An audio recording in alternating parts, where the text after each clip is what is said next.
টুসি, কোথাও যাচ্ছিস? হ্যাঁ বলো, একটু বাজারে থেকে যাচ্ছিলাম। আমার কয়েকটা গ্রসারি আইটেম কেনা ছিল, একটু এনে দিবি? হ্যাঁ বলো, আমি তো এই গ্রসারি শপের সামনে দিয়ে যাবো, এনে দেবো। কি কি আনতে হবে আমাকে বলে দাও, আমি যাওয়ার সময় এনে দেবো তোমার জন্য। দাঁড়, তোর টাকাটা নিয়ে যা তাহলে। এই নে টাকাটা। এই নে টাকাটা নে। আরে এখন দিচ্ছ কেন? তুমি আসার সময় আমাকে দিলেও তো হতো। না না না না, ঠিক আছে, তুই রাখ না। বলো বলো, কি কি আনতে হবে? আমার লেট হচ্ছে, ওদিকে যেতে হবে। শোন তাহলে, কি কি আনতে হবে আমি বলছি, কিন্তু তোর মনে থাকবে তো? না লিস্ট করে দেবো আমি একটা? তুমি বলো না, আমার সব মনে থাকবে, বলো। আচ্ছা শোন, ফার্স্টে বাসমতি চাল 1 কিলো নিবি। আচ্ছা, আজকে কিন্তু রবিবার, ফ্রাইড রাইস করবো, তাই বাসমতি চাল 1 কিলো।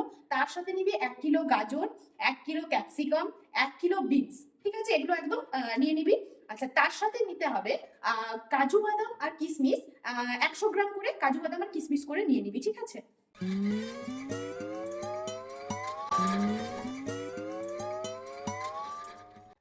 আচ্ছা, আর ফ্রাইড রাইসের সাথে মাটন তো থাকতেই হবে, মাটন কষা, আজকে যেহেতু রবিবার তাই 2 কিলো মতন মাটন নিয়ে নিবি, ঠিক আছে?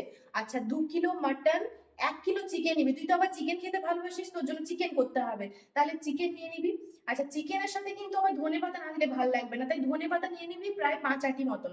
আচ্ছা, আজকে একটু ভেবেছি রাতের দিকে পায়েস করবো, বুঝলি তো, তাই এই 1 কিলো মতন গোবিন্দভোগ চাল নিবি, আর 3টে দুধের প্যাকেট নিয়ে নিবি। আর দুধের প্যাকেটগুলো কিন্তু কিপটামো করে আবার সে কম দামি গুলো নিবি না, সে একদম যেন ফ্যাট ফুল থাকে, তবেই পায়েসের টেস্ট আসবে।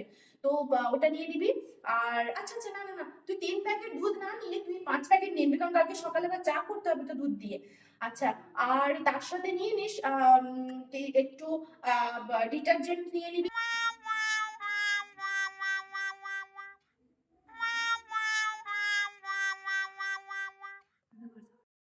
ও, আজকে তো রবিবার, ভুলেই গেছিলাম, দই মিষ্টি পাঁপড়টা তো আজকে রাখতেই হবে, ওটা কিন্তু মনে করে নিস। একদম ভালো দেখে, একদম 1 কিলো দই নিবি, মিষ্টি নিয়ে নিবি একটু ভালো দেখে, আর তার সঙ্গে কিন্তু পাঁপড়ও রাখতে হবে, পাঁপড়ের 3টে প্যাকেট নিবি, ঠিক আছে? আর কিছু? আর কিছু লাগবে আইটেম? ও বাবা, না না না, আর কিছু লাগবে না। আপাতত এই কম জিনিসই এনে দে, পরে তখন আবার বড় বাজারে পাঠাবো। তুই এক কাজ কর, এই জিনিসগুলো এনে দিস। আর কেনার পরে যে টাকাটা বেঁচে যাবে না, ওটা কিন্তু তুই তোর হাত খরচা হিসেবে রেখে দিস, কিন্তু ওটা আমাকে ফেরত দিতে হবে না, ওটা তুই তোর হাত খরচা, তুই কিছু কিনে খাস ওটা দিয়ে, কেমন? হ্যাঁ হ্যাঁ, সোনাই দি, এই টাকা থেকে কিন্তু অনেক টাকাই বেঁচে যাবে। এত টাকা আমি কি করে খরচা করবো বলো? আমি বরং একটা কাজ করব, তোমার জন্য একটা মার্সিডিজ কিনে দেবো, ঠিক আছে? ভাবছি বাজার থেকে একবার নিয়েই চলে আসবো মার্সিডিজটা। এই জন্য বলে লোকের ভালো করতে নেই। ভগবান, এই লোকগুলো যে কোথা থেকে আসছে, কোথায় যে আমি বাস করছি, ভগবান জানে।